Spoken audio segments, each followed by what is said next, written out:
In this video I will be showing you how you can avoid etiolation on a top cut by cutting its tip off and grafting it onto a well-established cactus.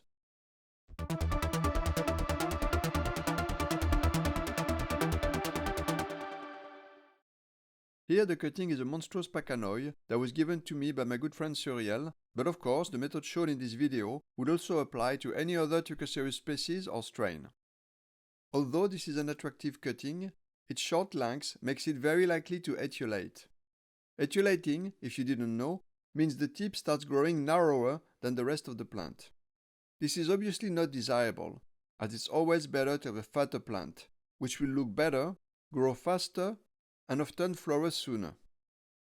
If you don't want a top cut to etiolate, you must make sure it is long, very long, so that there is a lot of plant mass and therefore enough energy for the cutting to carry on growing as wide as before.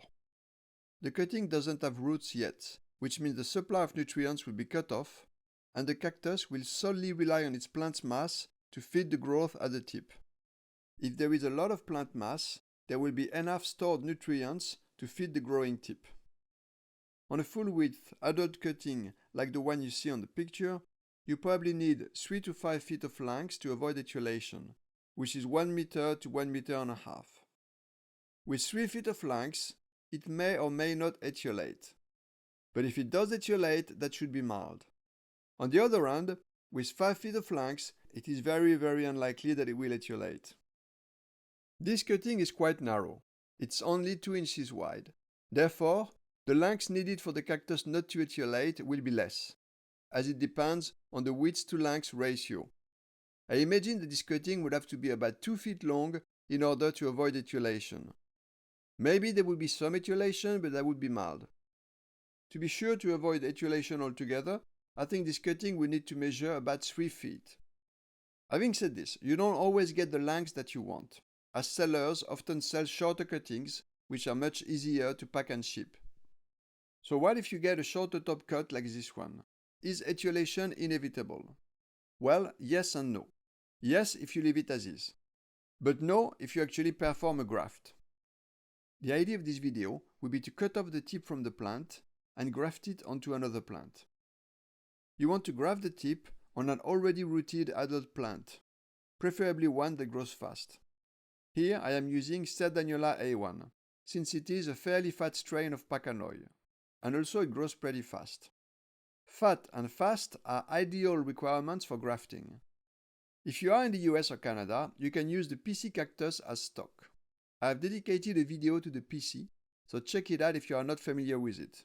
The PC, which some people refer to as fake San Pedro, is extremely common in North America, to the point of representing probably more than 95% of all San Pedros offered for sale, even though it's debatable whether the PC is really a strain of pacanoy or another species altogether, which is why many people refer to it as pacanot. In North America, you should be able to find PC easily, both in plant shops as well as online, and it should be very cheap. Be careful because some sellers sell it as the real deal San Pedro for excessive prices. On the contrary, those sellers who sell it as grafting stock tend to have much more reasonable prices. The PC does not grow fat, but it does grow fast, which makes it a good option for grafting. You could even get seedlings like the ones I sell and graft them onto a PC, though ideally I would recommend letting the seedling grow normally for another growing season. It should then have more than doubled in size, which means it will be more forgiving in case the graft fails, as you will have more plant material to make another cut if need be. Here I am not giving you guidance on how to do a graft. This is already explained in my video how to graft a San Pedro. I will however mention that it's easier to graft onto a pup than on the main stem, simply because you can tie the pantyhose sock around the base of the pup, and the same goes for the elastic straps. It's just a bit more convenient. Another advantage with pups is that they are often more spiny than the rest of the plant, and that gives a really good grip for the pantyhose as you stretch it around the pup. If I had grafted the tip on a main stem of the same strain, the spines would have been much smaller. About a week later, it's time to inspect the graft to see if it has worked. And I'm not really liking the looks of it. The edges of the graft don't look well joined together. It should have that welded look, which it doesn't have here. It looks like this graft is a fail. It was not completely rejected. It seems to have partially worked. With the scion removed, you can clearly see that the two pieces bonded in a couple of areas. Maybe it would still grow like this, but the flow of water and nutrients would be greatly reduced. The funny thing is, at the very moment of making the graft, I realized that my cut on the stock was not perfectly straight. And I thought, I hope that works. Well, it didn't. I have learned that for a graft to be successful, the cuts must be absolutely straight. And if you are not 100% sure of that, then you need to make another cut. You'll notice that the second time around, I did not use a pantyhose, I only used elastic straps, which is fine as well. If you get the feeling that the scion is held in place well with just elastic straps, then that should be enough.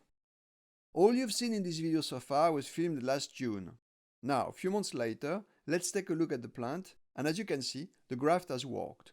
The two pieces look properly bonded together, and the plant has even grown a bit.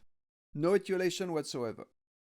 It could have actually grown a lot more, as I have only been able to water my plants once a month this summer, which is something I explained in my previous video.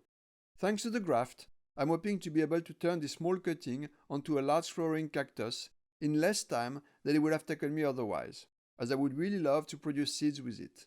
We will see if that works out. Now if you want to know what I did to the rest of the small cutting, I planted it directly, without making it root first. I'm sure it has rooted by now, and now there is even a pup attached to it. Pay attention to the width of that pup.